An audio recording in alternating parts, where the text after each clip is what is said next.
All right, so I got two titans of cinemas today. One's Casablanca and Goodfellas. That'll be the next video, but Casablanca's first. And this is the first time I ever watched Casablanca in any sort of format. I know, shame on me.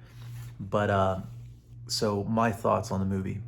I want to give this like a little historical, little background here, and what I really found to be interesting because anytime that you would see those Hollywood documentaries on TCM or whatever, they would always they would mention offhand that there were these anti-Nazi movies, these movies that were during the height, well, not the height of World War II, but the beginning of it, where there is more of like a signification of oneness, less pretentious terms, that we're all in this together, right? So for Casablanca, I consider it to be probably like the apex of that genre. I know that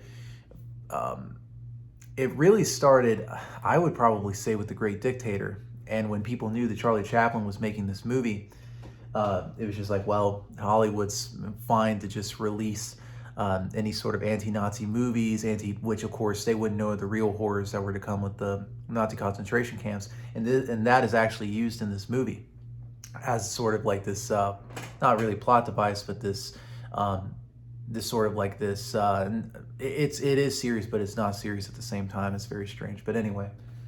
So for Casablanca, I always think of that it was this sort of this high point of these movies being made. I know that Edward G. Robinson had made one. I know that um, the Three Stooges had made You Nazi Spy. Yeah, Mo was sort of the first one to play Hitler, even though the Charlie Chaplin would play it not too long after.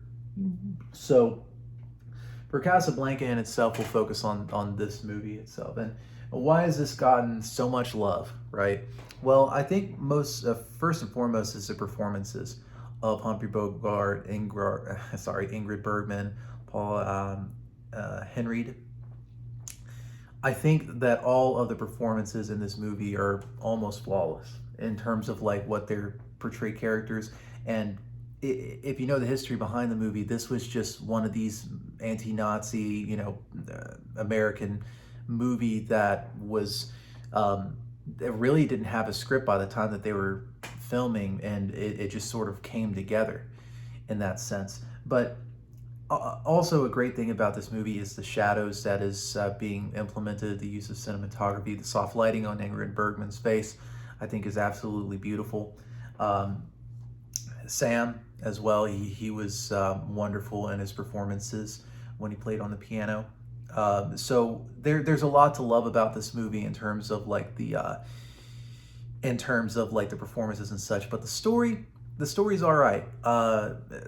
Triangle, you have Humphrey Bogart, who has this bar, and he houses all this, and the Nazis eventually show up, and it's a three-way between his ex girlfriend Fling, who's played by Ingrid Bergman, who eventually comes back with her husband, and the husband is wanted by the Nazi authorities. So it's just sort of this conflicting back and forth of passions between Bogart and Ingmar Bergman. Oh, not Ingmar Bergman, but I do think that the story itself is all right. It wasn't as great as it could be, but of course, I mean, the script was being written while the film was being made, so it's very hard to like criticize. It's very hard to criticize like the story itself in that aspect. I don't think it was meant to be this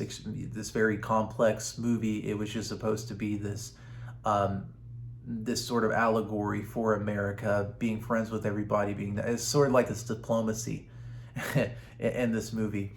And like I said, this was not just one, but this was a bunch of movies that were released around the early 40s. And Casablanca just happens to be well known, just in my opinion, because I think it was well made, well made. Even though that The Great Dictator is sort of like apples and oranges, right? Whereas Charlie Chaplin at the end of the movie is signaling for world peace.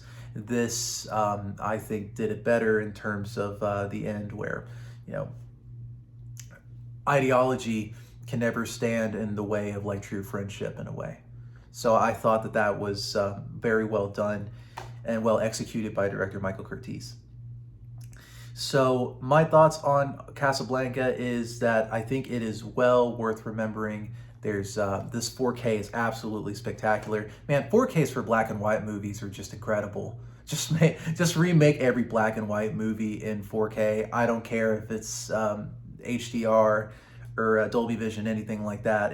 But when it does have Dolby Vision or HDR, it's incredible.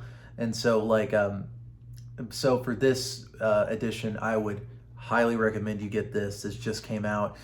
It was on Amazon for quite a while, but definitely don't hesitate to check it out like I did. I probably should have gotten it at first, but for sure, Casablanca I think deserves its status. It's a wonderfully made film.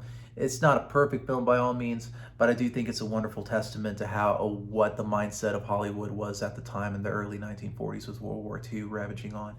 So thanks again, guys, for hearing me ramble on.